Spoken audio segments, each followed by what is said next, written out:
Alors, question de page 114, en quoi le crédit mobilier révolutionne-t-il le crédit et l'économie française? Je vous invite à prendre quelques notes sur cette correction. Donc, le crédit mobilier, c'est un établissement bancaire fondé par les frères Pereire en 1852, un des premiers établissements bancaires de ce nouveau type que l'on va voir à présent. Il s'adresse en effet à l'épargne des Français, les Français qui, dans l'ancien régime, avant 1789, avaient tendance à conserver leur argent, à le thésauriser et non pas à l'investir. Thésauriser veut dire conserver, cacher alors conserver et puis le cacher son bien sous forme, donc on le cache dans des coffres, dans des caves, sous le matelas, dans des bas de laine et autres caches plus ou moins savantes. Mais la thésaurisation ne fait pas fructifier l'argent. On dit que c'est de l'épargne dormante et on pourrait dire qu'en quelque sorte qu'elle est un peu gâchée, puisqu'elle ne elle ne sert pas à créer de la richesse en retour. Ici, l'idée des frères Pereire est de drainer cette épargne dormante et de la réinvestir dans les nouvelles productions de la nouvelle économie industrielle et donc la machine à vapeur et tous ses dérivés. Il y a donc, grâce à cet établissement bancaire, une multiplication des capacités d'investissement. Multiplication des capacités d'investissement qui sont nécessaires donc à cette nouvelle économie industrielle.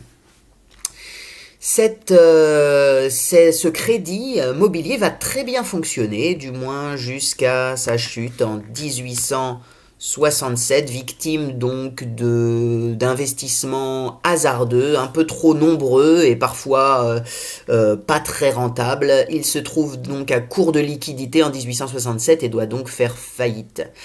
Néanmoins, il a quand même bien fonctionné, permettant aux différents investisseurs, à tous ces Français qui ont acheté des actions donc du crédit mobilier, de recevoir régulièrement des dividendes, donc des dividendes importantes, c'est-à-dire une fraction du chiffre d'affaires de la banque qui tombe régulièrement. Voilà.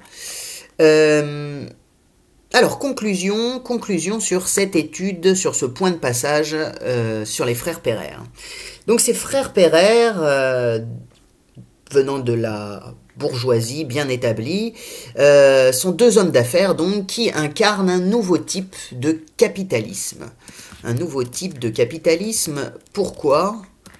Eh bien, parce que ce n'est plus, comme sous l'Ancien Régime, un capitalisme familial d'échelle régionale et limité à un, voire deux maximum secteurs, par exemple les forges, la manufacture, du tissu par exemple, ce qui était donc la caractéristique des grandes familles industrielles de l'Ancien Régime. Elles ne sortaient pas, si on veut, de leur domaine de prédilection. Ici, avec les frères Pereire, les frères Pereire incarnent plutôt un capitalisme qui a changé d'échelle, qui est un capitalisme national, voire international, avec les investissements en Russie par exemple.